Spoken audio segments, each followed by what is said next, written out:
Bangladesh premier লিগের দ্বাদশ আসরের উদ্বোধনী আয়োজন ছিল জমকালো ও তারকাবহুল। ২৬ ডিসেম্বর সিলেট আন্তর্জাতিক ক্রিকেট স্টেডিয়ামে রাজশাহী ওয়ারিয়র্স ও সিলেট টাইটান্সের ম্যাচের পর অনুষ্ঠিত উদ্বোধনী অনুষ্ঠানে পারফরমেন্স করেন জনপ্রিয় অভিনেত্রী তানজিন তিশা। নৃত্য পরিবেশনের মাধ্যমে দর্শকদের বিনোদন দিলেও অনুষ্ঠান শেষের পর আলোচনার কেন্দ্রবিন্দুতে উঠে আসে তার বিপিএল লুক ও তা ঘিরে নেটিজেনদের প্রতিক্রিয়া। ২৮ ডিসেম্বর রাতেই সামাজিক যোগাযোগ মাধ্যমে নিজের সেই লুকের একাধিক ছবি শেয়ার করেন তিশা। ছবিতে তাকে দেখা যায় রূপালি চুমকি বসানো গ্লিটারি টপস ও নিয়ন রঙের কার্গো স্টাইল প্যান্টে।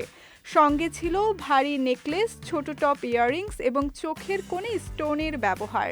পায়ে অফ হোয়াইট রঙের হিলের স্নিকার বুট তার সাজে যোগ করে ভিন্ন মাত্রা। তবে ছবিতে তার বসার ভঙ্গি ও পোশাকের অতিরিক্ত চাকচিক্য অনেকের মন জয় করতে পারেনি। মন্তব্য ঘরে কেউ কেউ কটাক্ষ করে লিখেছেন, পোশাক দেখে প্রথমে তাকে বিপিএল-এর ট্রফি ভেবেছিলেন। আবার কেউ তার ফ্যাশন সেন্স নিয়ে প্রশ্ন তুলে কড়া ভাষায় সমালোচনা করেছেন।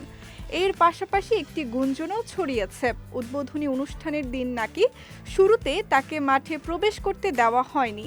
তবে এইসব বিষয়ে তানজিন তিশা এখনও কোনো মন্তব্য করেননি। তবে সমালোচনার মাঝেও তার ভক্তরা পাশে দাঁড়িয়েছেন। অনেকেই বলেছেন, বিপিএল-এর মঞ্চে তার নৃত্য পরিবেশন দর্শকদের বিনোদন দিয়েছে এবং আয়োজনকে আরও প্রাণবন্ত করেছে।